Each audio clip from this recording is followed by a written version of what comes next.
In part 2 of our series on Aleister Crowley, we'll continue to learn about his religion, Thelema. We'll also get introduced to his order, where he would educate others on the Thelema, and meet the man that would become his most loyal follower. We'll also continue to follow Crowley on his world travels, learn the interesting story of Lamb, and close the book on Aleister Crowley's life. I'm Mike. I'm Ian. And I'm Dave. If part 1 of this narrative left you wanting more, stick around. Just like Mike has done for half the ladies in Ohio, tonight we're going to bring this thing to its stunning climax. This is Necronomipod. The pentagram, dedicated to Henry Foreman. In the years of the primal force and the dawn of terrestrial birth, man mastered the mammoth and horse, and man was the lord of the earth. He made him an hollow skin from the heart of an holy tree. He compassed the earth therein, and man was the lord of the sea. He controlled the vigor of steam, he harnessed the lightning for hire, he drove the celestial team, and man was the lord of the fire.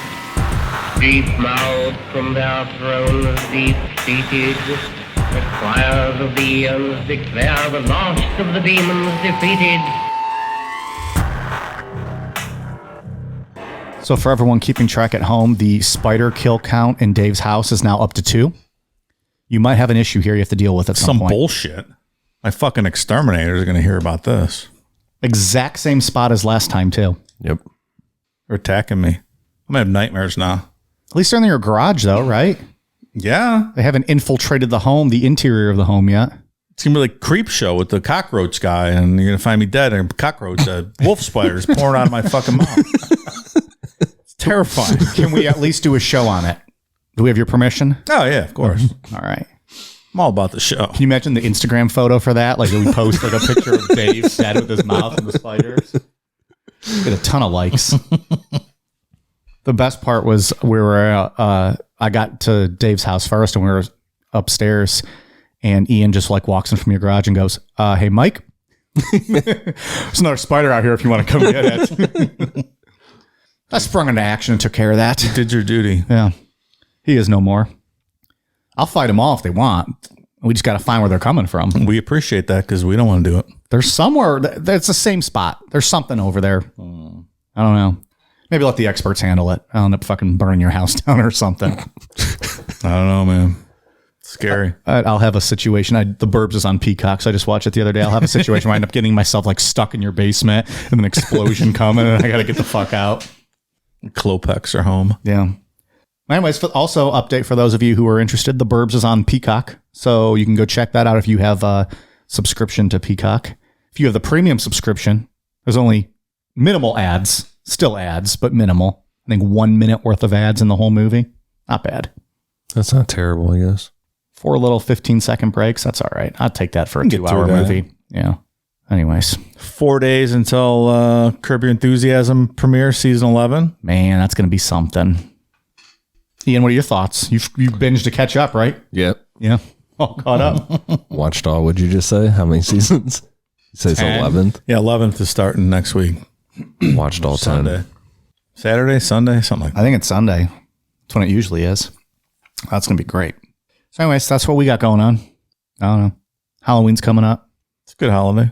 Next week, we return to, what was it, our second episode ever?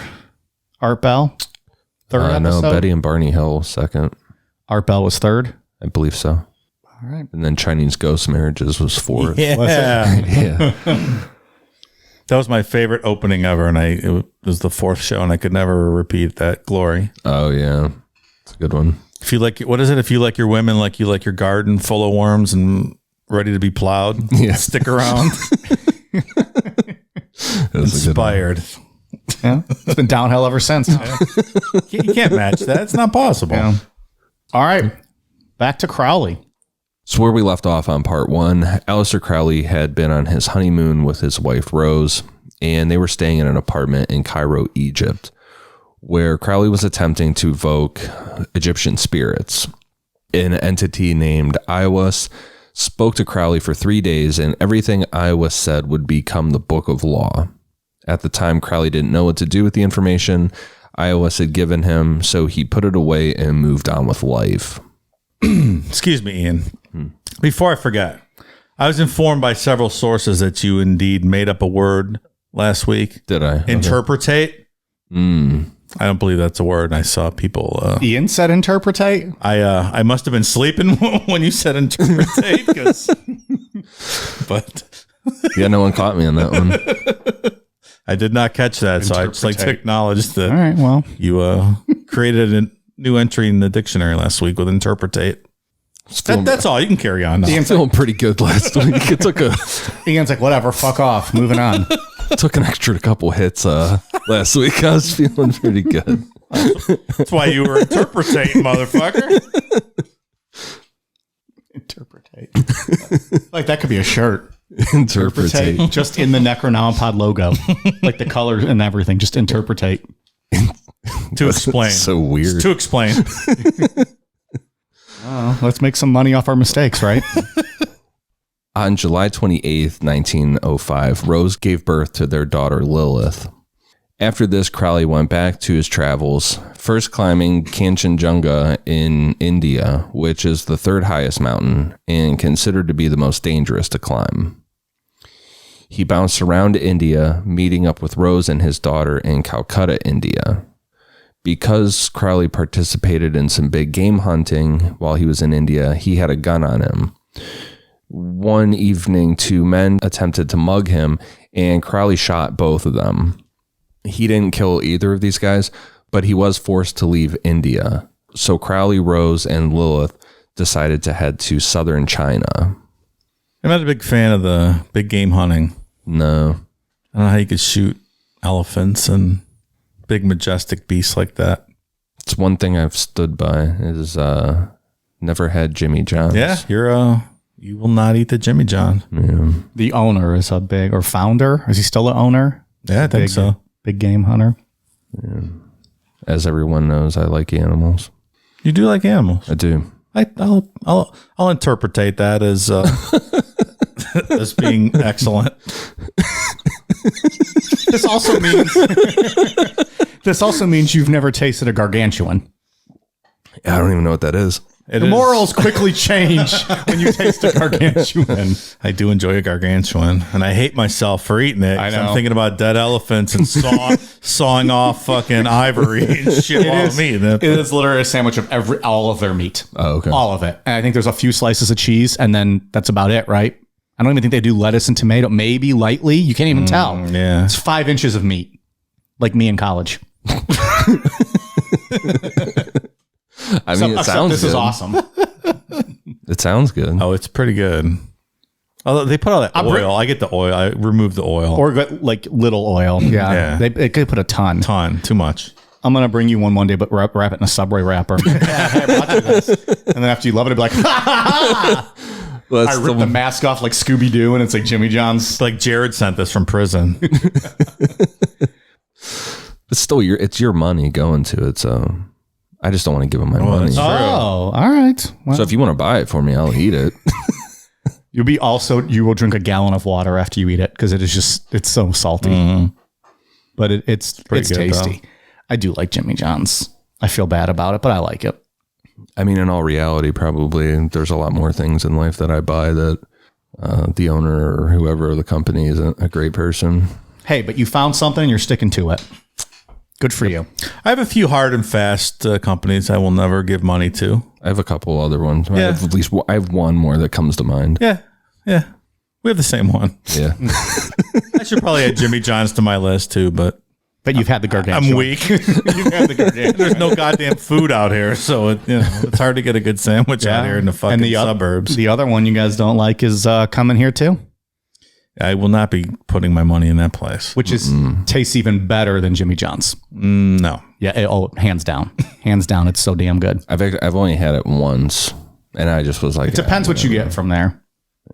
Anyway, so clearly you guys hate Chipotle, but that's fine. I had Chipotle for dinner. So when they got to southern China, Crowley began smoking a lot of opium on this trip and started doing rituals to contact Iowis again on a daily basis. After this trip, Crowley traveled to Japan, Canada, and to New York City. When he arrived in New York City, Crowley got word that his daughter Lilith had died from typhoid fever. Crowley blamed Rose for Lilith's death, saying that it was because Rose was an alcoholic, and this led Crowley to have a couple affairs, but eventually reconnected with Rose, and they had another daughter, Lola, who was born in 1907. You ever done an opium, Mike? I did 3 of them when you went to the bathroom before. Is that right? Yeah. I like to do opioids. Whenever I hear the word opium, I just picture like those pictures of those Chinese opium dens that they used to, like in the early That's what I think of 1900s. too, yeah. I picture Crowley sitting in there with the long opium pipe and Wearing like a wasting his robe, day sitting away. on pillows. Yeah, exactly. Sounds great. Let's do that. Okay. I'll do an opium smoke. I prefer my opium edible, though. Is that right? Yeah. Like on a sprinkle a little opium on a Jimmy John sandwich. Sprinkle. Yeah. Not long after, Crowley said he was contacted 2 more times by Iowis, once in October and once in November of 1907. Each time, Iowis gave Crowley more information, and a whole book was written on each occasion. These 2 books, along with the Book of Law, make up the Holy Books of Thelema. There were also 6 more books written in 1907, making it 9 books in total regarding Thelema. Were there a lot of followers at this point? Was anyone reading this stuff or I think a fair describing amount his of ideas? people. Yeah. No, because in this episode would be a cult episode. It's not, clearly. Yeah, he didn't have the cult. There was no cult leader point. stuff going on with any of these guys. Well, fine line. Well, we're between about to get religion some- and cult. I think we're about to get to some cultish activity with his follower. Questionable activity happening.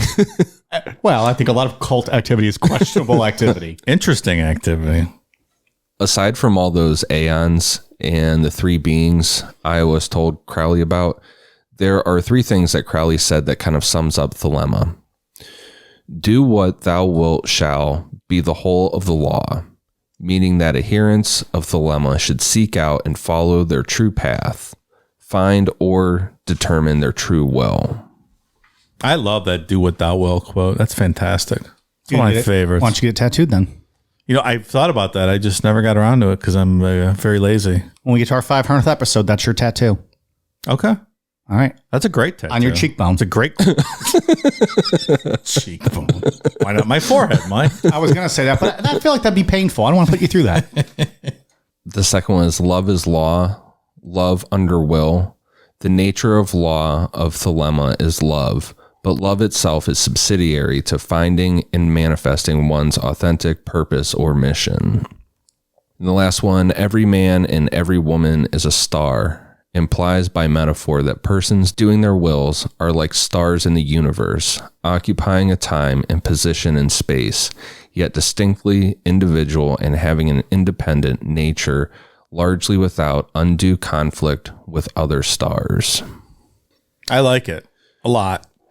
Yeah, and it depends on not everybody interprets this stuff the same way. There's some people that say this true will and finding your true will is that you do whatever satisfies you.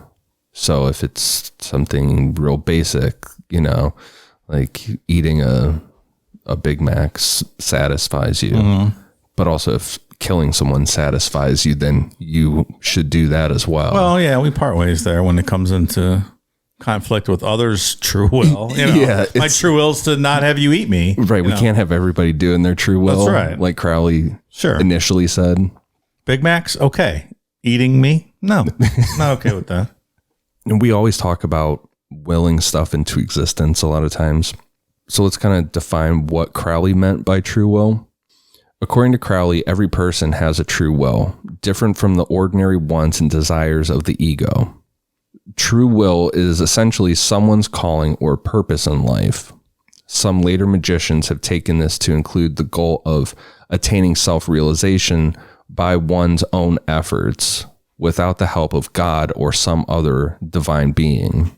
And this is in line with what Crowley was writing just before 1904. Others follow Crowley's later writings that a person's will, in its purest form, is the same as divine will. Like once you've realized that pure will, you're in line with the divine will.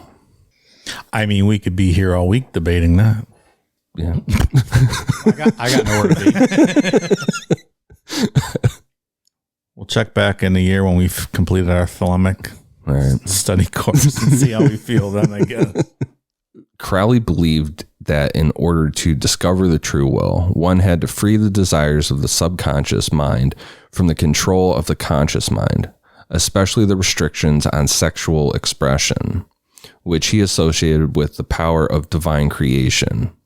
He identified the true will of each individual with the holy guardian angel, meaning that everyone has a being like Iowis that they need to find and make contact with. And that is something that you can spend years and years and all this training and a lot of meditation and stuff to be able to do. But I'm going to do it this weekend. You're just going to find your guardian angel. Well, me thinks it's a lot easier to find your own personal ayahuasca when you have loads of opium in your pocket. Probably makes it a little easier. Yeah. And there's also zero chance you're going to have any sex, so you'll be restricted sexually. So help you figure that out too. How to break that, right? It's a good point. Just saying. Who's your personal ayahuasca, Mike? Like a little Jeff Gordon hangs out in your bedroom shouting encouragement at you? Sure. Why not? Life's just a bunch of left turns, Mike. You can do it. It helps when you're slightly curved to the left, too. Peyronie's disease, Jeff Gordon. No. I didn't say him. Don't put that on him. Your penis is just fine, Mike. I like your curve to the left. Don't put that on him. I like your banana penis, Mike. Stare to the left. Jeff Gordon from California and Indiana. He is not a hillbilly with that accent. Please do him justice. That wouldn't be that funny then. Yeah. It's not funny at all, pal. By 1907, Crowley's inheritance was starting to run out, and he was looking for ways to make money. 3 times in Normandy's history, they have had an Earl of Tankerville. And at the time, it was a guy named George Bennett. George Bennett did a lot of cocaine and was very paranoid that enemies were using witchcraft against him. Kind of like to take him out of his royal seat that he had. What's that you always say, Mike? Cocaine's a hell of a drug, right? It's true. So Bennett hired Crowley to protect him. And Crowley's probably like, yeah, of course, I'll take your money. I can take care of that, buddy. Cast some spells, get rid of those demons right away. I'm going to need that up front. That's right. Crowley also started to accept paid students who wanted to learn magic. Through doing this, Crowley met his most devoted follower and one he would get very personal with, Victor Newberg. Newberg was born and raised into an upper middle class Jewish family. He went to school at the City of London and Trinity College, Cambridge, where he studied medieval and modern languages. Newberg was around 25 years old when he met Crowley, and like we said, he would become Crowley's most loyal follower. He had a brother, too, named Lobster. Lobster Newberg. Delicious.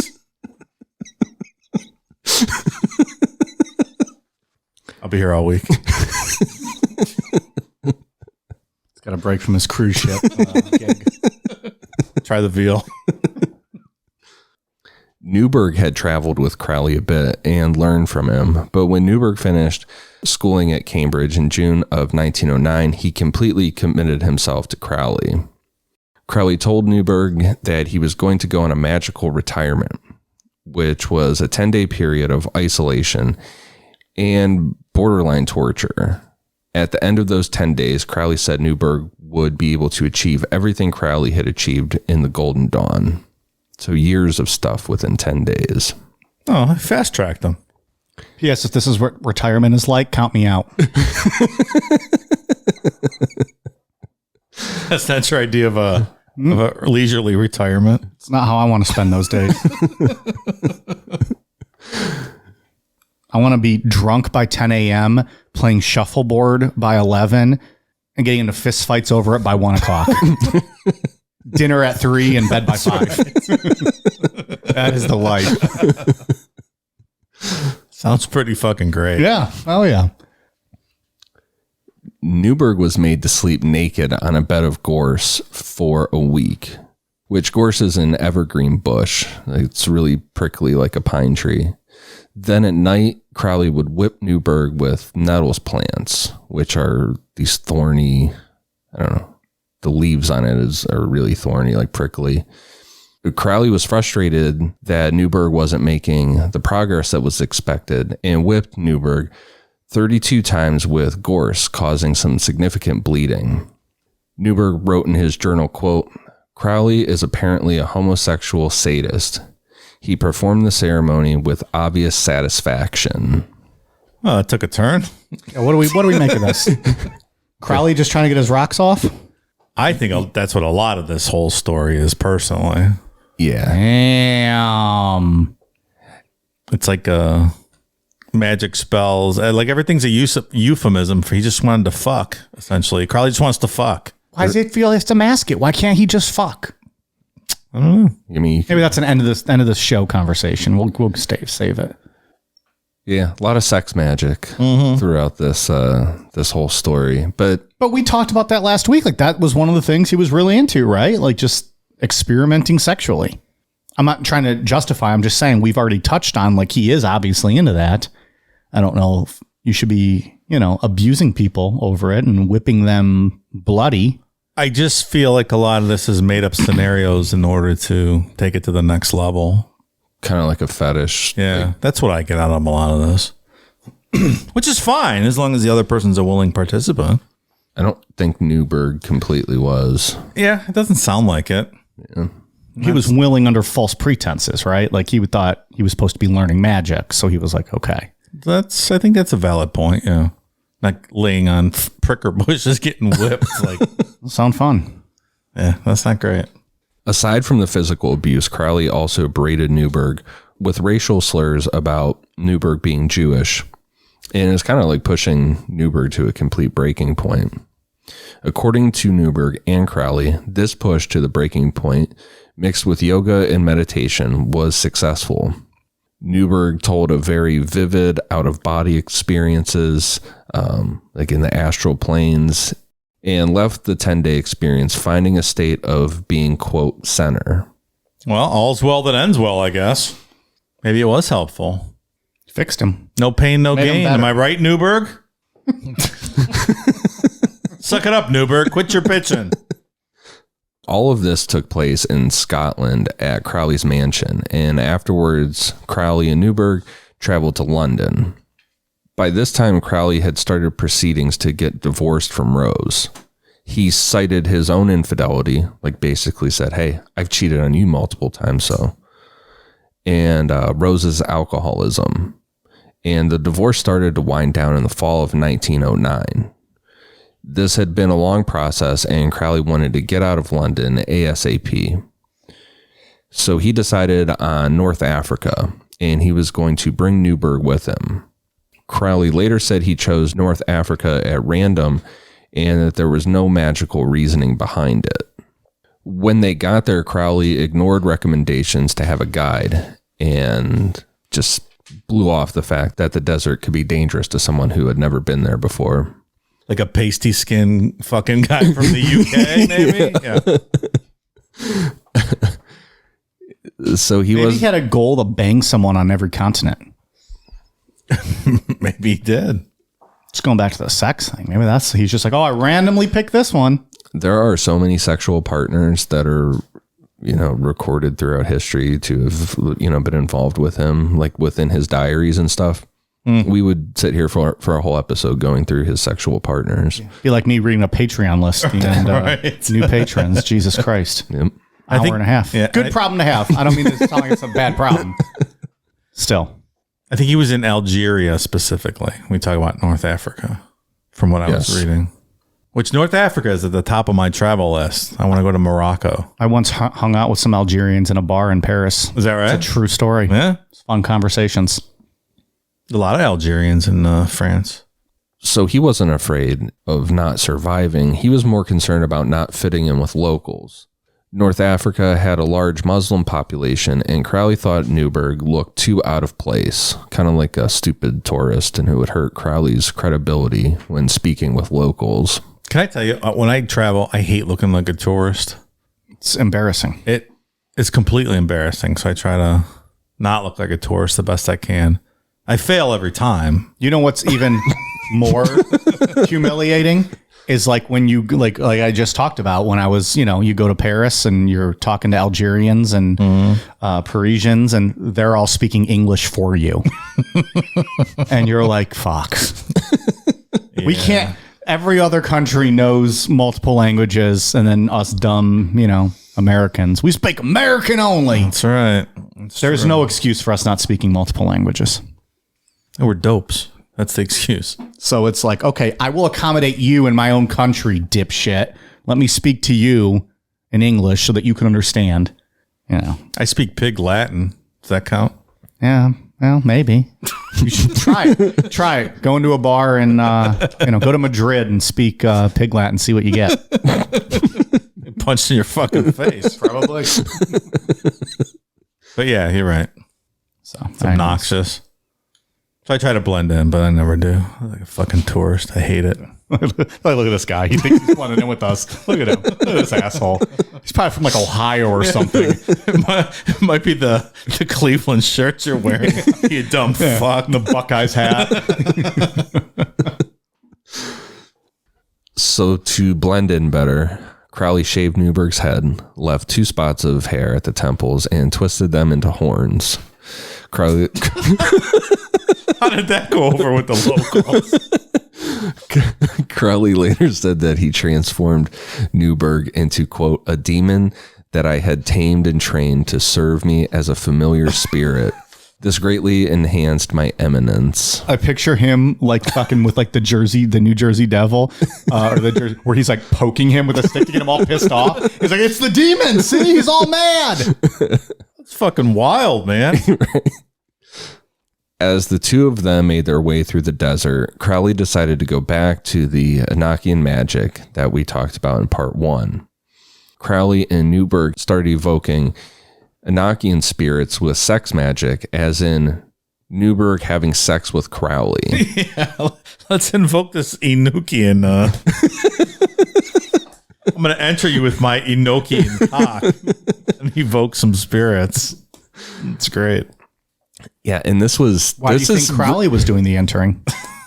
Why do you assume? No, Crowley was not doing the entering. Newberg was. Really? This is extensively written about that Crowley was like a power bottom. Very aggressive power bottom. Interesting. Okay. Yes. Wow. See, come for the magic, stay for Aleister Crowley's favorite sexual positions. There you go. In the middle of the desert. So dry. Yeah, like cracking and chafing. Sand. Sand, exactly. We know how Mike likes the sand. I loathe it. Have we discussed that on the show? Yeah, we hate sand. Hate beaches. No, thank you. I'll go to the pool. Check you later. You got any lube? It gets everywhere. Lube Sand out gets there in the everywhere. desert? Exactly. No, the sand is the lube. Imagine that. Imagine that. Did Crowley write about that? I'd like to read that journal entry. What they used as lube? Or No, using just sand as had they lube? used sand, yeah. It's probably not a pleasant afternoon. That doesn't sound great. No, none of it sounded, yeah. I just want to stay in the house. Like, I don't want to be in the desert. I agree. Yeah. Let's have one of those big like tents, like in an oasis, and dates and hot Arabian chicks Still- feeding me Still, you watch. There's just sand figs everywhere, and though. dates and stuff. I don't know how. Figs and dates are okay. I don't know if I can live off those. I like dates. I like They're all right. figs. They're okay. Anyways, I need to stay in the oasis, though. I can't be trekking through the desert with no water I'm and saying. sweating in the be like sun. fucking Chevy Chase in the Vacation movie when he's got like the shirt on his head. He's falling down the sand. And I can't do that. No. So as the two of them are going through the desert, and keep in mind, there is peyote involved here. Things like that. Well, that makes it better. Yeah. Now we're talking. The two of them recorded numerous encounters with beautiful, peaceful entities as well as terrifying ones. but Crowley decided he was going to evoke and defeat the Enochian demon Choronzon. So you're telling me he's about to do battle with a demon? Yep.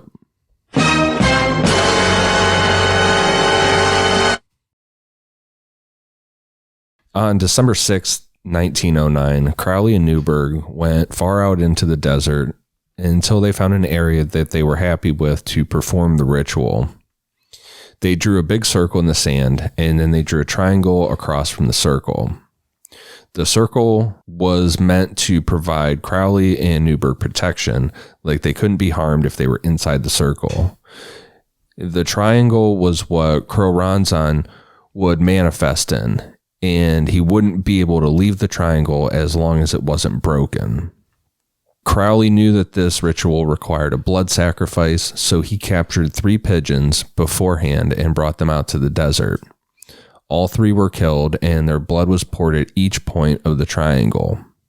Newberg then went into the circle with a dagger that had been protected with various spells, and he swore to defend the circle no matter what, even if Crowley was possessed by Choronzon and he had to kill Crowley. Shit. I think it's awesome that Crowley's like, oh no, you're gonna be the one fighting him. And I picture Newberg like in like a wrestling singlet, like with headgear on. He's just like, waiting like to grapple with this guy, with this demon. Crowley's taking notes. Yeah. He's like, all right, I'm gonna be watching you now. You do a good job. You kick his ass. You can beat him. Worst case scenario, you get some cauliflower ear. No big deal. You'll live. Yeah. Also, I don't care about the pigeons. I fucking hate pigeons. Sacrifice them. Fucking diseased birds. I don't like birds at all. Like diseased, fearless birds. Right. Pigeons. Yeah, get rid of them. I don't give a fuck. I don't care. It's not a bird Pigeons fan. or seagulls, who are more annoying? I feel like seagulls, you have the more, because they like circle, you have the threat of getting shit on. Pigeons are always just kind of fucking walking in your way. If I'm in a city, then pigeons are more annoying. If I'm at the beach, then Well, that's what I'm asking seagulls though. are. Like, if you put yourself in each situation, which one pisses you off more? Pigeons are more directly in your way. I don't like pigeons. But at like all. seagull, like you fucking pull out a sandwich, good luck. You're going to be fighting that thing. Also, it might poop on you. I'm going to go with pigeons in this scenario. Okay. You too? No, I'm pretty indifferent. Like, they don't really bother me. I just Ian's would like, never have... I don't leave my house, so I don't know what these even look like. Birds don't bother me. It's just like I would never have one as a pet. They're very dirty. I don't like birds. No, thank God you. damn, this is something I'm learning about you. Oh, not a bird fan. Okay. I don't love them either. I don't hate them, but... Like, I have a bird feeder, and I like putting out a hummingbird feeder to see Hummingbirds are cool. And I like blue jays a lot. Yeah, I can do without them. But, if I'm inside my house, I look out the window and see them, and then be like, all right, and go away. They serve no purpose. I follow this dude on TikTok that has this little hummingbird thing, and he takes it outside, and this hummingbird just comes to him like a fucking pet. It makes me so happy that, like, in the middle of the day, Ian's like sitting on his couch watching hummingbird videos on TikTok. You go on my TikTok, it's almost all animals. He's like, oh, look at that with a hummingbird. That's so cute. He just hits his vape, and he's just sitting there, zenned out, watching hummingbirds. Yeah, I get high and watch a panda eat a huge carrot. Pandas. Another fun fact, Ian loves fat animals. Dude, You show Ian a fat dog, it's his favorite dog in the world. this is true. Chonks. Yeah. I spent a lot of time watching a panda eat various vegetables on TikTok. Time well spent, right? And that panda watches you on TikTok trying to eat a sponge. This is true. He's like, look at that drunk. Panda's like, look at that drunk asshole. He's eating a guy. sponge. It's not even edible. Try some shoots, pal. He was a real man. He'd eat bamboo. So Crowley left the circle wearing his black hooded robe and sat in the middle of the triangle, then started chanting, Zaza Zazas, Nasta Nada Zazas. And then all of a sudden they heard the disembodied voice of Choronzon say, quote, Mecca like a high, Mecca hiney ho. That's unexpected. Ooh, man. Can't believe we captured that audio. Mecca like a high, Mecca hiney ho. all the way back from 1909. What is that from? Pee-wee's Playhouse. Oh, okay. Sorry, I'm not familiar with the second time this month there's been a Pee-wee's Playhouse reference. Yeah, seriously. I think Dave's getting a little too excited for the movie show next year. Pee-wee Herman is so goddamn funny. That show is fantastic. Isn't it after he knocks over the motorcycles when he says, I'm a loner, Dottie, a rebel, and then he heads out? I have no clue. That's so funny. Or when he's talking, he's talking to her and her French boyfriend ever, and he's like, answering him in French. That dude is so goddamn funny. I'll add to my list. You never seen Pee-wee Herman's Big Adventure? In a word, no. Oh my God. No. I always assumed they were just kids' movies. Oh my God, it's so funny. I say we let him go. Was it Large Marge, the truck driver?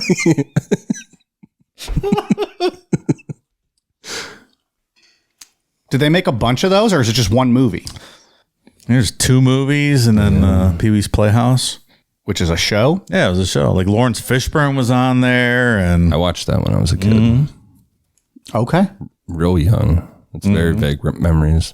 I just remember that chair. It was like the recliner, just getting all crazy and talking and shit. And this is the wizard, Jambi. Mecca lecca hi, Mecca hiney ho. Mecca hiney ho. Right, Jambi? Is that the wizard? I think so, yeah. Or the wizard, whatever it was. You're missing out, Mike. Okay. Man. It's on the list. So after Crowley did his chant, they heard the disembodied voice of Kronzon say, quote, "From me come leprosy and pox and plague and cancer and cholera and the falling sickness. I will reach up to the knees of the Most High and tear his phallus with my teeth, and I will bray his testicles in a mortar and make poison thereof to slay the sons of men." I once cucked a guy, and that's what he yelled at me. And I said, "Oh, yeah? Well, I'm balls deep in your wife. Come get it." And you braid his testicles. No, he said this to me. He's going to do this to me because he was mad he was being cucked. He took a turn, like he thought he was going to be into it, and he got angry. Okay, got it. So I said, "All right, come get it."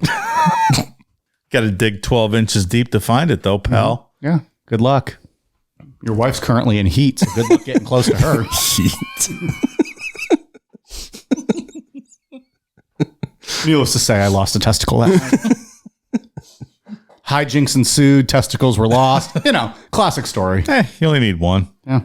Although you lose credibility in the bull community when you only have one ball. Is that right? Yeah. You get a glass one, a fake one, no? Yeah, but, She hurts her teeth when she's sucking on your nuts. Well, that's her problem, not mine. Sorry. It ain't your problem, right? That whole side of my ball Ain't nothing for you to that whole worry side of about. the ball sack is now just gold, like a golden tooth. So it's like, when you're getting it, like when you go down, like, what you're getting into. Don't bite. Also, watch your fillings. Deteriorated rapidly. This whole episode is quickly going off the rails. Kronzon manifested itself inside the triangle, with Crowley sitting silently before him. At first, Kronzon manifested as a woman Newberg had dated in college and started mocking him. Crowley had told Newberg not to speak to the demon, but he couldn't resist and started arguing back. I think we have some audio of that. Okay. I know you are, but what am I? I know you are, but what am I? I know you are, but what am I? I know you are, but what am I? I know you are, but what am I? I know you are, but what am I? Infinity. Pee-wee Herman. Jesus, he's having a great time with that. Look, your yapping ex-girlfriend starts arguing with you. Got to argue back, right? Yeah. Even if it's Kronzon manifesting itself. Is it Big Adventure where he's doing the fucking dance? Is it big, he's like takes a step forward and the dance is fantastic. Yeah. Point his fucking fingers in front of him, then behind him. This sounds ridiculous. I'm a big Pee-wee Herman fan. Apparently so. Waited 9,000 episodes to tell us. From my understanding, Newberg arguing is what gave Kronzon the power to gradually break the triangle in the sand and attack. Kronzon wrestled Newberg to the ground. Shot the half on him. And Newberg struggling with this demon that was in the form of, quote, a naked savage, and was trying to tear his throat out with, quote, froth-covered fangs. Naked savage. It's like Mike at the sorority house at 3 a.m. after four locos and a Marlboro Red. wearing just headgear. A single Marlboro Red. Also, you know damn well it was Camel Lights. Fucking Marlboro Reds. That's how you get cancer. I can't imagine you smoking. I mean, I never really smoked. Smoked. Went through a phase, or like in college every now and then. And I think I told you guys one spring break, I think I went through like a pack of Camel Lights over like the 7-day period. Jeff Gordon's in the background in the room like, that shit'll kill you. Put that down. Probably. Stick to left turns, pal. So I put him down. What are you supposed to do? I didn't touch him again. Go put your banana cock in sorority sluts. Put the Marlboro Reds down. Thus is my dilemma.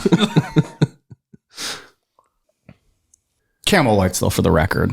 Best cigarette out there. I do not disagree with that at all. What are they called now? You said you educated me. It's Camel Blue. Camel Blue. Yeah.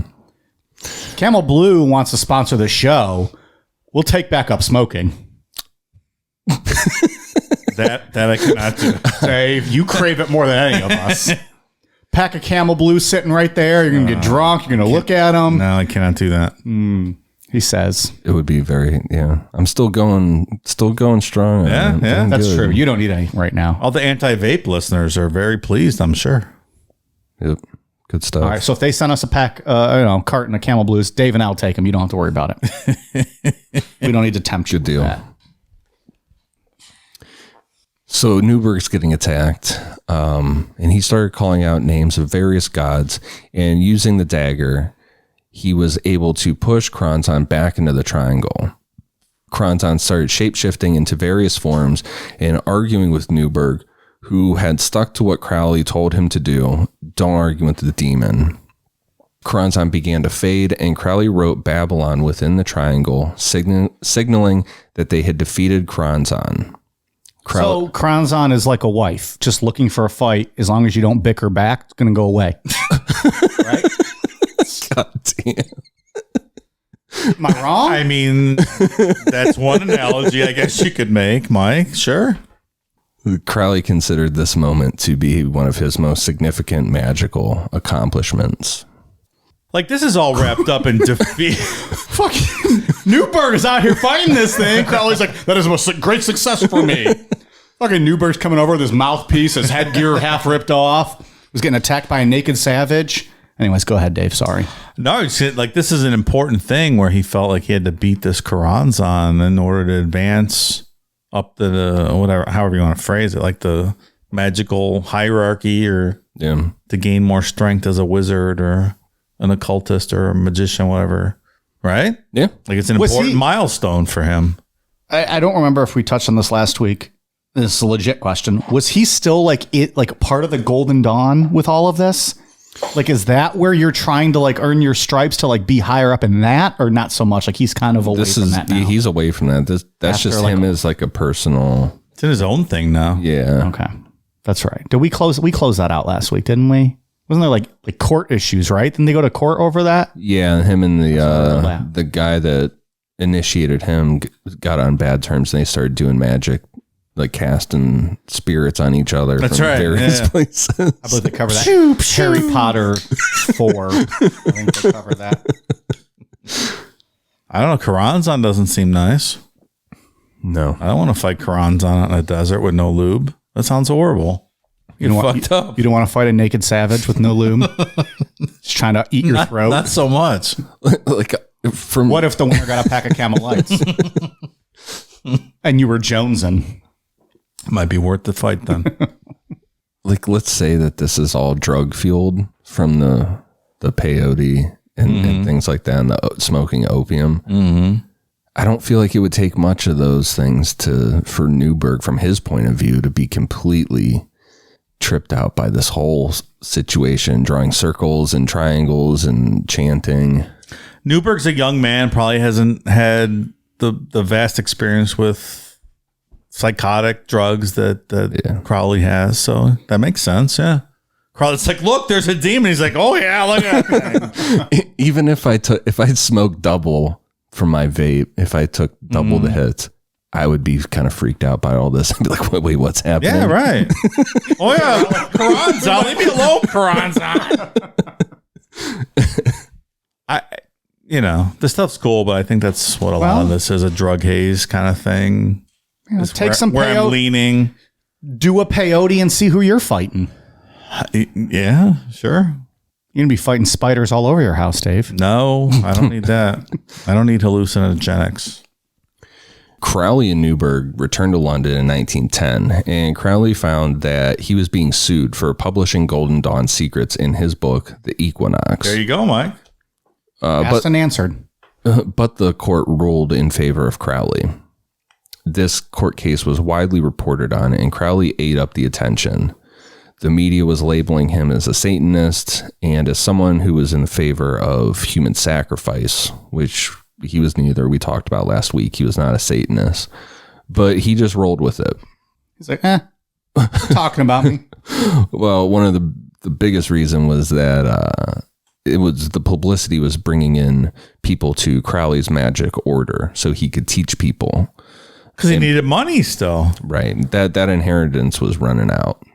But imagine being born rich and you have to, like, you lose all your money, you have to go get an actual job.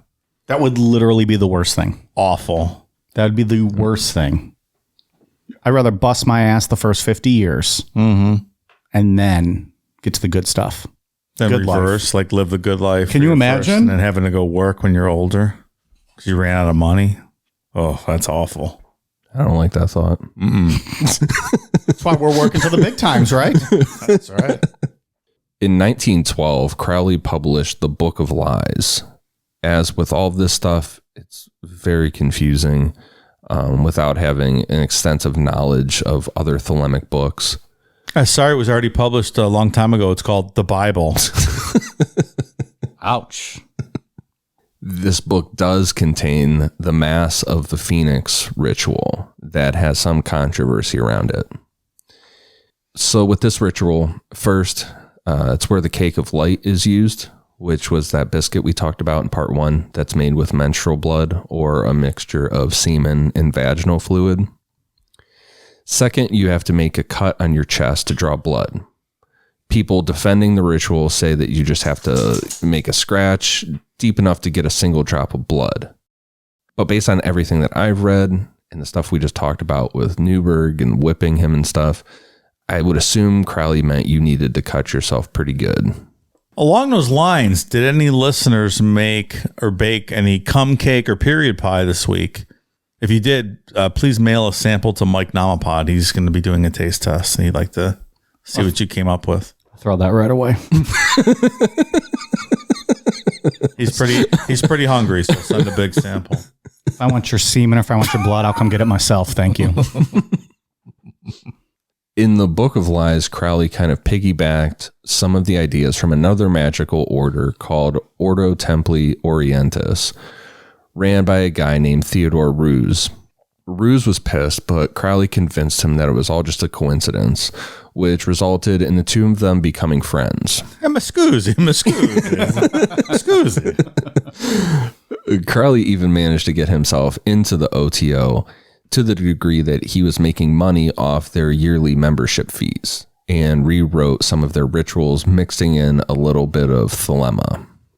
Aleister Crowley is quite the charismatic guy when it comes to convincing people. It seems like it. Yeah, I agree. Almost like a cult leader.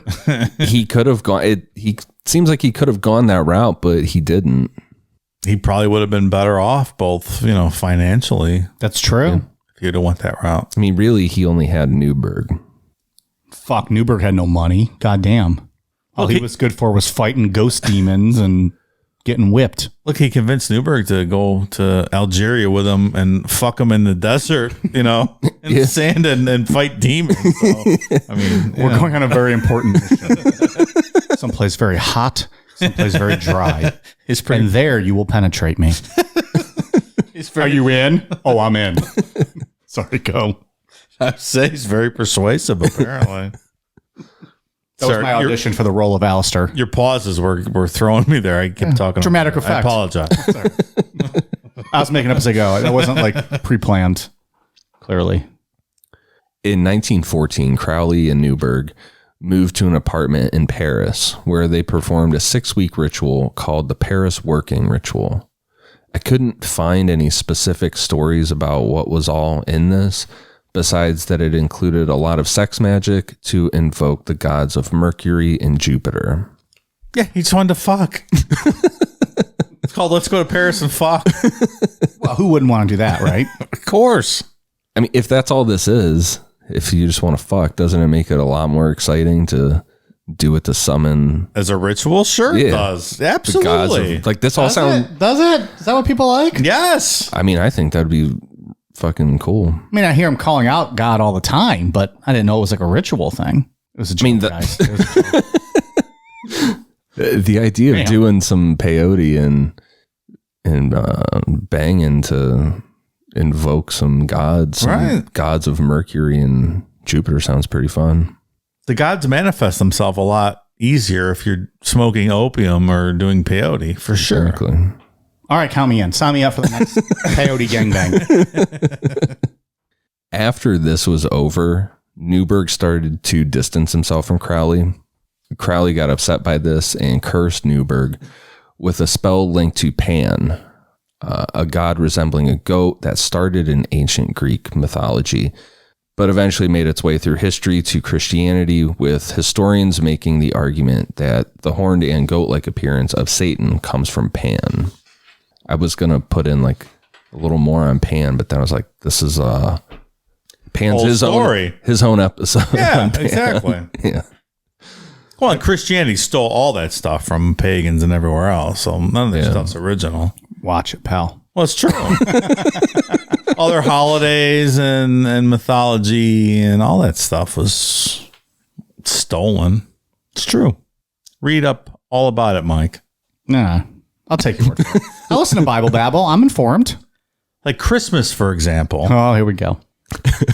When they were trying to... You should say this for Bible Babble, I think. We could, but I mean, when they were trying to get the Romans to convert to Christianity, the Roman god Mithra, his birthday was December 25th. And they said, well, come on over and you can be Christians, but you can keep your Mithra holiday on December 25th. And that's eventually how Christmas came about. Mithra was born on December 25th. Well, guess what? So was Jesus. Ian, if you didn't know, two people can't be born on the same day. Is that what happened there? I think that's what happened. And then, they co-opted Mithra's birthday, and that's where Christmas came from. So that's the history of Christmas. As told by your pal Dave. True story. True story. That's absolutely true. I know. I'm just busting chops here. But I can't wait for your December episode. The series finale of Bible Babble this year. In December. Released on Christmas Day. You're going to tell all the stories of Christmas. Absolutely. We're going to cover all of it. I can't wait. I know. No one can. According to the stories, Newberg lived in fear of Crowley most of his life.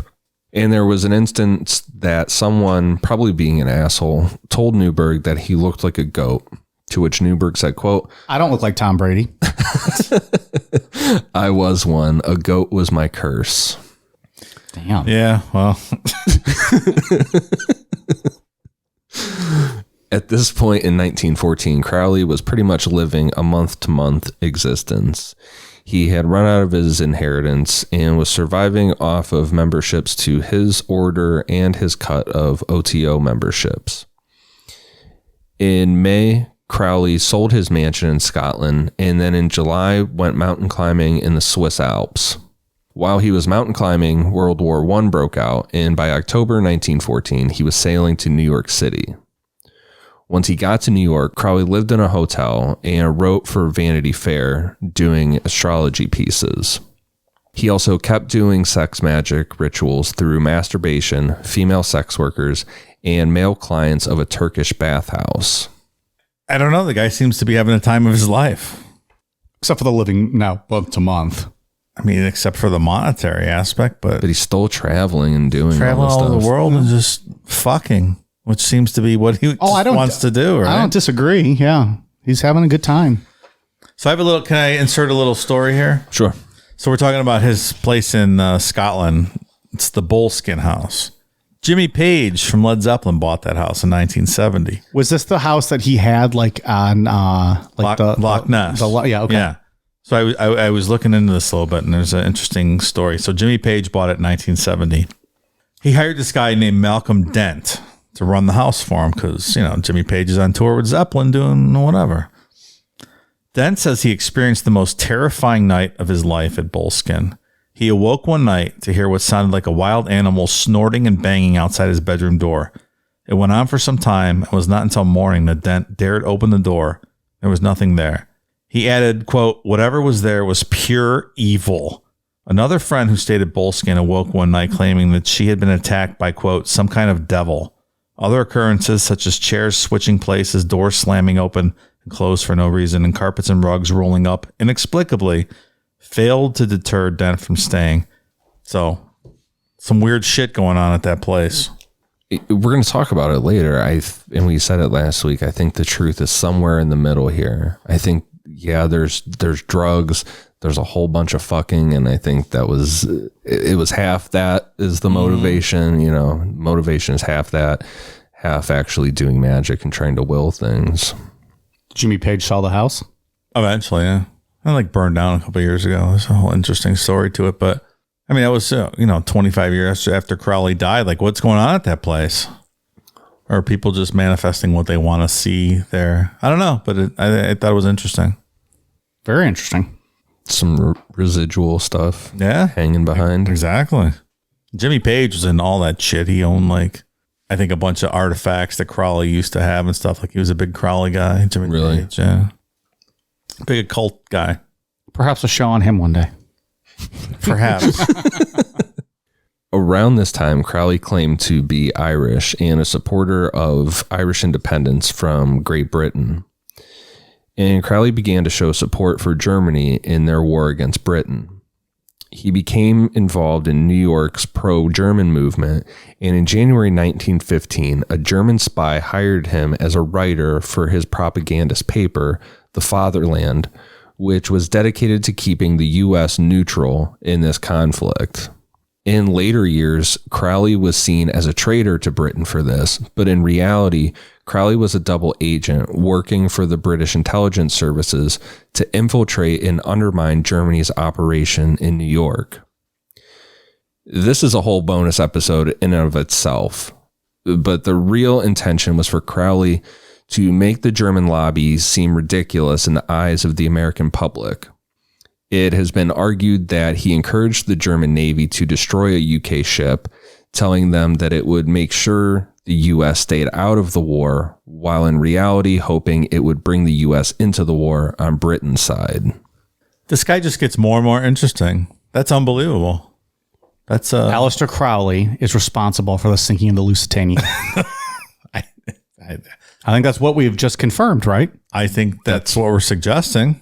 That's what is out there. Goddamn. This story literally has everything. Demons, double agents. He's one of the most interesting people we've ever, talked about. Yeah. Hands down. And we can't even say his fucking name right. That's right. Over the next couple years, Aleister bounced around from city to city and country to country, finding numerous Scarlet Women to help him with his rituals. But before we move forward into the 1920s with the Abbey of Thelema, I want to talk about Lamb. Which might be the most interesting thing of this whole story. Yeah, I think so. Around 1917 or 1918, Crowley began doing rituals called the Amalantrah working. How it has been told or interpreted is that these rituals were done by Crowley to purposefully open a window into other dimensions, allowing whatever is in those other dimensions to slip through. What appeared to Crowley out of this window was Lamb. Crowley drew Lamb, and Lamb sure looks like what we know as Greys, just your standard alien. According to Crowley, Lamb told him, quote, They call us angels and demons today, but tomorrow they will call us something else. They sure do look like grays. Fuck yeah, Lamb looks like a gray. Who was the first person to see a gray? Betty and Barney Hill would have been the first, but they weren't. They were the first ones to describe it. Yeah. As we know of them. Do we think that they were like Crowley aficionados where they would have seen this drawing? Because I don't think so. And when were they? Because he didn't even draw this for in any of his literature. He wrote a foreword or something along those lines for one of Madame Blavatsky's last books. And no one knows why he did this, but he brought up Lamb in that for no reason and drew that. That's where the picture of Lamb comes from. I don't know. I mean, yeah, I guess Betty and Barney Hill could have been into some. Possible. Yeah, it's possible. It's pretty close. What year did Betty and Barney Hill happen? 62. 62, I think. Yeah. Do we think he was just doing a self-portrait?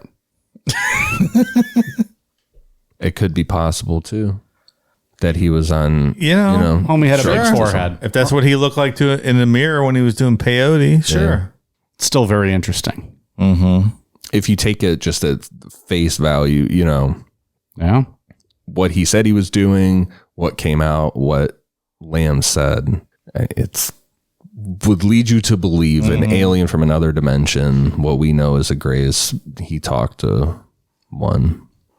Ian, question. If I could open up a portal to another dimension in that wall right there, but with no guarantee what would come out of it, what would happen, anything. I think you already tried, pal. I see the hole you should put up. That was an accident. Would you have me open that portal? Yeah. Okay. Yeah. Question. Can I not show up that night? Answer. Yes. Fuck yeah. Question, can I put a ring of salt around me? Something. Answer.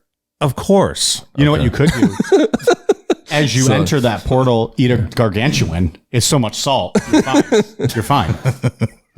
So I can have my barrier. Can we tie a rope to his waist so if we needed to pull him back? Am I actually going into that dimension, or am I just standing there seeing what comes out? We're just going to open it. Okay. So yeah, if I can have my ring of salt. No guarantees what's coming out, what's going in, what's going to happen. We're just going to open the portal to the other dimension. Fuck that. I am also a yes on that one. Yeah, I would do it. I will vote a no on that one. I spent so much time reading about this stuff. Might as well see what it's all about. I get that. I've spent zero time reading about it, so I don't even know. What if I picture like the Wizard of Oz, like the tornado, just things going around. There's like a witch. You see like Aleister Crowley go by. You see a fucking couple grays. Yeah, that's right. Like you just see all this shit just going by. Well, that's in my mind what I think. This window, there's arguments out there that people have made that if this is real, he opened everything up. Bigfoot, Loch Ness Monster, Mothman, everything that slips through from different dimensions, those window areas that John Keel talked about. As a result of him. Is a result of Crowley doing this and talking to Lamb. That is an interesting angle I had not considered. A lot of the... I'm sorry, I don't mean to interrupt. Do a lot of those groups, like the Bigfoot groups, maybe alien groups, maybe not MUFON or NICAP or anything, do any of them credit him or get into him with their beliefs or not so much? I mean, there's people, yeah. I think your hardcore Bigfoot people don't want anything to do with that kind of theory. Yeah, because that would make them look ridiculous. They're like, well, Aleister, what?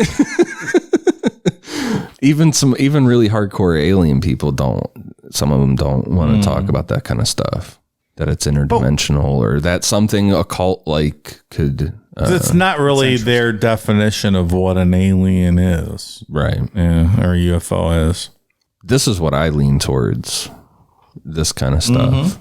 That's why I asked the question.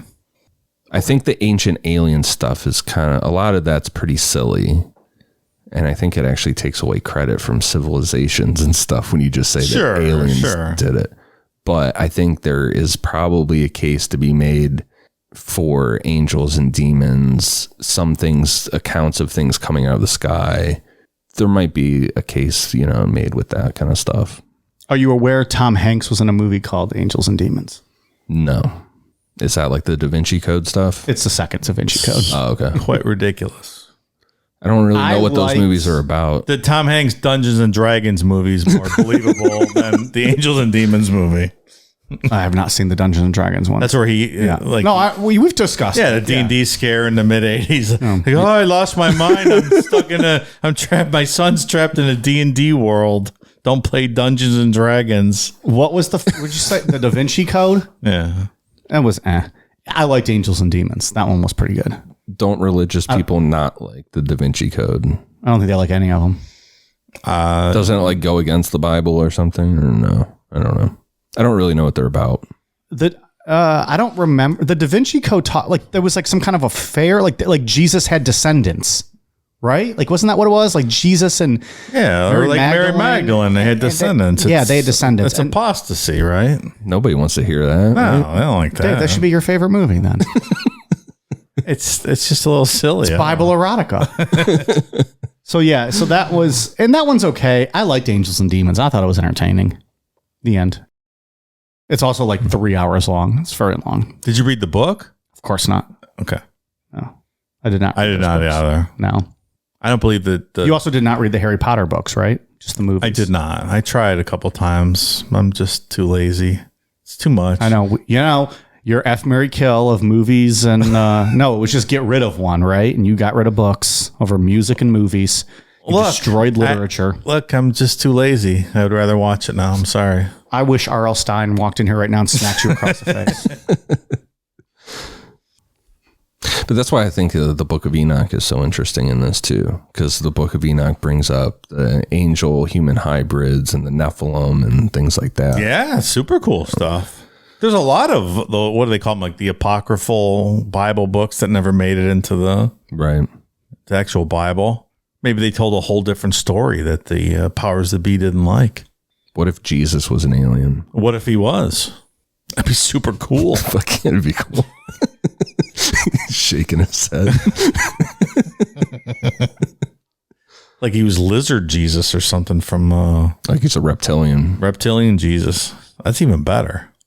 I bet you David Icke has linked it back to Jesus at one point or another. Of course he has. In 1920, Crowley moved to Sicily, where he established the Abbey of Thelema as his headquarters, and members started showing up. Not long after this, Crowley was prescribed heroin for asthma, and spoiler, he became addicted almost immediately. I heard heroin tends to do that. Right? I never knew that. First time. Yeah. Couple times. Like, this is like seeing God. I'm going to do this again and again and again. Little known fact, Mike shoots up smack every day, yet still won't never do a weed because it scares the shit out of him. Not addicted. I can stop anytime. It's a hobby. It's not addictive. I do it every day. Well, some people do coffee. I do a heroin. When he got addicted to heroin, this place turned into a fucking shithole. Like there were stray dogs running through it and stuff. Like it was not great. Fast forward 3 years. In 1923, a young Thelemite named Raoul Loveday moved to the Abbey with his wife, Betty May. Loveday was devoted to Crowley, but his wife hated him and life at the commune. During a ritual, Loveday was made to drink blood of a sacrificed cat, and they were required to cut themselves with razors every time they used the pronoun I. Loveday got sick from drinking this cat blood and died. I would assume that this cat was extremely unhealthy. I mean, it's a stray fucking cat. They're stray dogs. It's rabies. Yeah. Right? So gross. Awful. This is where Crowley earned the nickname from the press, the wickedest man in the world. That guy's wife, Betty May, she went to the press with her story of what had happened to her husband. This resulted in Aleister being kicked out of Italy and the Abbey closing. Not very sanitary. Like, did Crowley have the gonorrhea and the syphilis during all this time? Like, I think we remember from last week that he wasn't big on the Jimmy hats, and he was catching the STDs all the time. Yeah, I don't think that there was much protection going on with any of this because, like, Newberg's probably, going crazy. He's out and hallucinating from syphilis out in the desert somewhere. I mean, throughout his story, we'll talk about it in a bit here, like just how extensive this really is. But he's gotten multiple people pregnant throughout life. Some of them successfully gave birth to kids of his. Some just had miscarriages, But so no Jimmy hats then. No, okay. lots of STDs and Although, what kind of Jimmy hats did they have 100 years ago? How many times can you say Jimmy hat in one episode? Did they even have them that long ago? I think so. We talked about like Jack the Ripper condoms back in those days. I don't believe in condoms. So I don't know the history. You've never worn one in your life. I don't even know what they are. Wouldn't even know how to open a package. Like most men, though, I guess. Really. So I need a Blue Chew sometimes, though, also. For those moments when you struggle to open a condom package, for those of you that use them. From 1923 to the start of World War II, Crowley traveled as he did his whole life. He had more scarlet women and did a whole bunch of sex magic. Yeah, I bet he did. He was able to kick heroin and offered his services to the Navy intelligence like he did in World War I, but he was turned down. Not long after this, his asthma got worse, and he again got hooked on heroin. He even got married again during this period. It seems like it was like a marriage of convenience, but nothing to go too deep into. But yeah, why do you mean convenience? Like monetary? It seemed like an immigration thing, so she could accompany him somewhere. From what I was reading, was she Nicaraguan? Maybe does that sound? Yeah. Right? I mean, I can't go into everything because we'd be here all week. But interesting. I don't know. On December 1st, 1947, Crowley died at Netherwood Boarding House in Sussex of chronic bronchitis and complications from his asthma at age 72. His funeral was held at a Brighton crematorium on December 5th with about a dozen people attending. There were excerpts from the Book of Law and a hymn to Pan read, and the funeral generated a bunch of press controversy. The newspapers were running stories calling it a black mass. His body was cremated, and the ashes were sent to OTO successor Carl Germer in the U.S., who buried them in his garden in Hampton, New Jersey. Who knew Crowley was buried in New Jersey? I didn't know that. That's fucking wild, right? It's a nice little tourist stop, no? Yeah, right.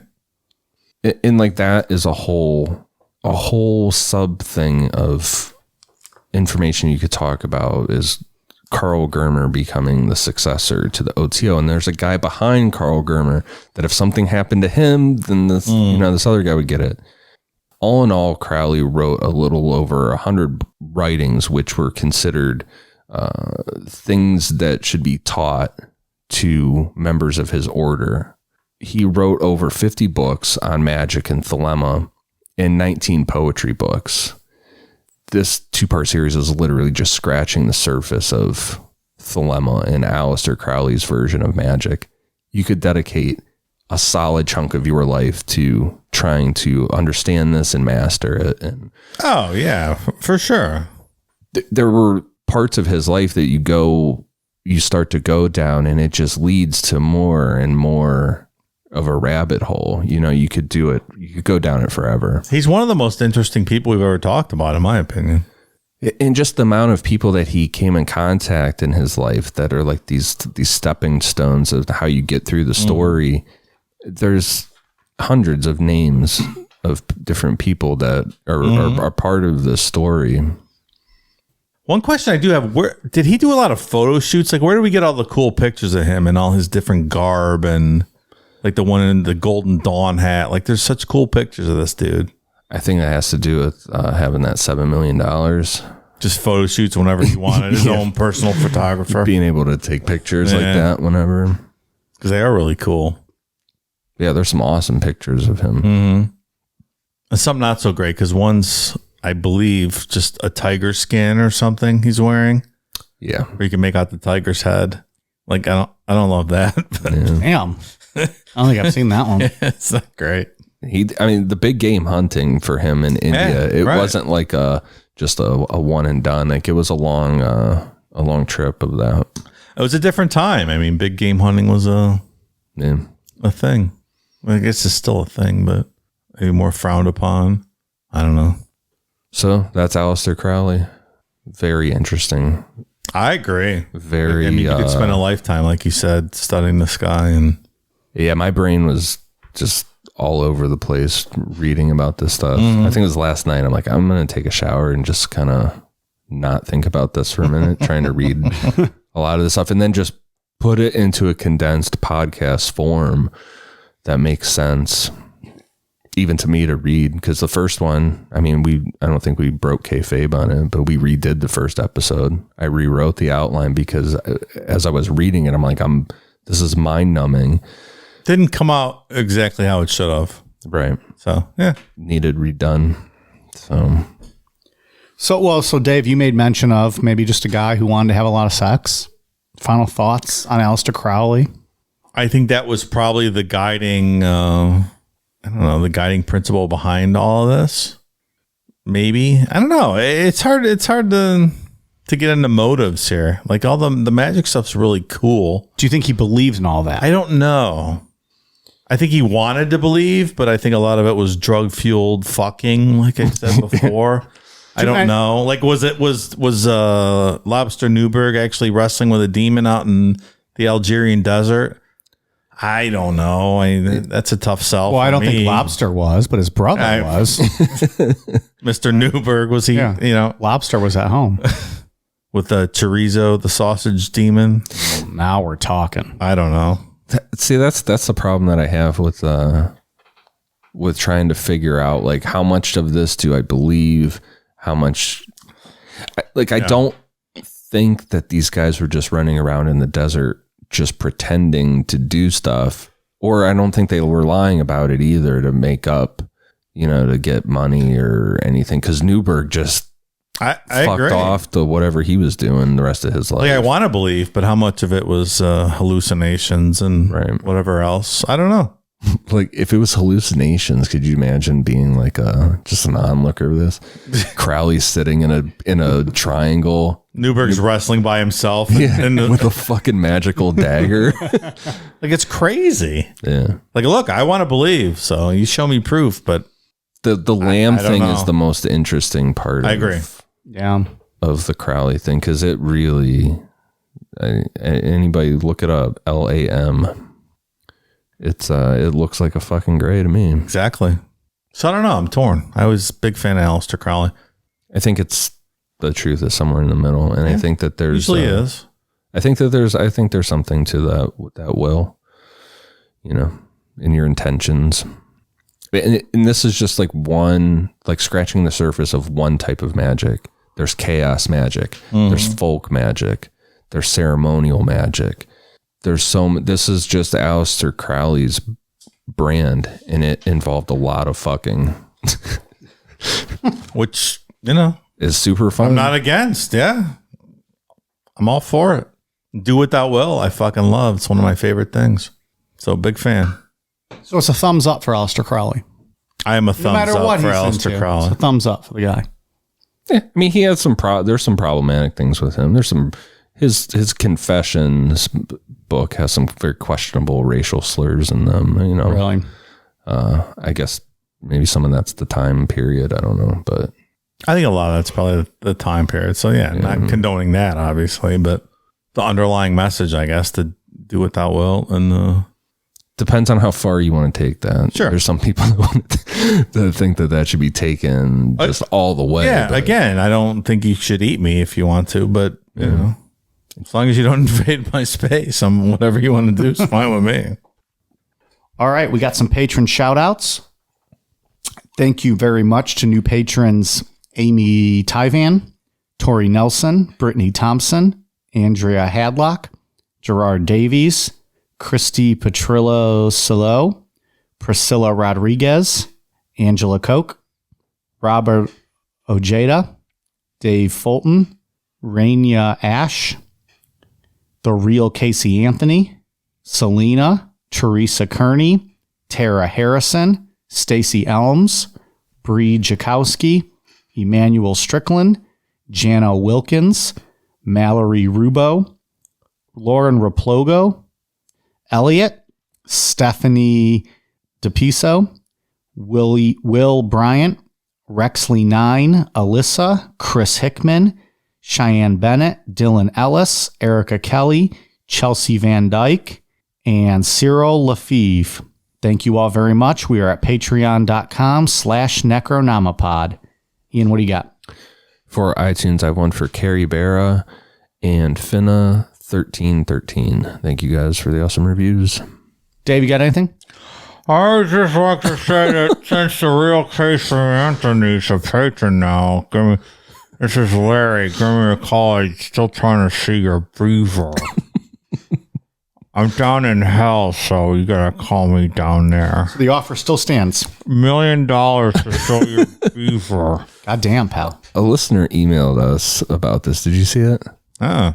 Yeah, so I guess back in the day, like maybe back in Aleister Crowley's type day, if you had crabs, you obviously have to shave everything off. I did see this. You're right. Yeah. So you have to shave everything off. Well, if you're a sex worker and if you're shaved, then everyone's like, oh, you're 9. Right. You're dirty. Like you have stuff. So what women would do was get beaver fur and like make a wig so they could still get business. A merkin. See that? Fake beaver hair. The more you know. So thank you, listener, for that. And that's how the term then beaver where beaver came from. Okay.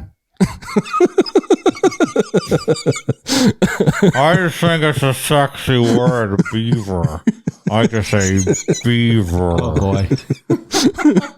I'm building a dam for my penis, a beaver. Well, we appreciate you stopping by. Thanks. Did you see that show? What's that show called? Vinyl that Olivia Wilde was in. She wore a merkin because she was naked. In I think you've talked about this before. She had a shaved beaver, so she had to wear a merkin because it was the 70s, and okay, no one's got a shave. She didn't beaver in the 70s. She didn't go method. Come on, she put the merkin on. But good. It was a good show. It was a one and done season. Not my actress. I thought it was good. Vinyl. All right. Yeah. What's that on nowadays? I don't know. Showtime, HBO. I forget where it was on, but okay. One and done, canceled. It happens. Olivia Wilde looked good. A beaver. It's a fake beaver. Merkin. A merkin. I feel bad for people that have looked forward to like Aleister Crowley episodes, and then this part 2 was just kind of a shit show. I had a good time though. I don't think so. That was great. Also, shout out to listener Tyler that sent a PDF copy of The Goblin Universe. Appreciate it. Ian's going to be busy next week. Yeah. I'm smoking my weed and breeding the Goblin Universe. I'm just going to be sitting there all ripped on my laptop reading it. There you go. That's how shit goes down. Everything is goblins. It's just how you perceive it. Twitter, Facebook, Instagram, YouTube at Necronomipod, Patreon.com. Necronomipod, or patreon.com/Necronomipod, Amazon.com, search Necronomipod. Thank you very much. We appreciate you guys listening. All right, you guys ready for a cool down beer? Cheers.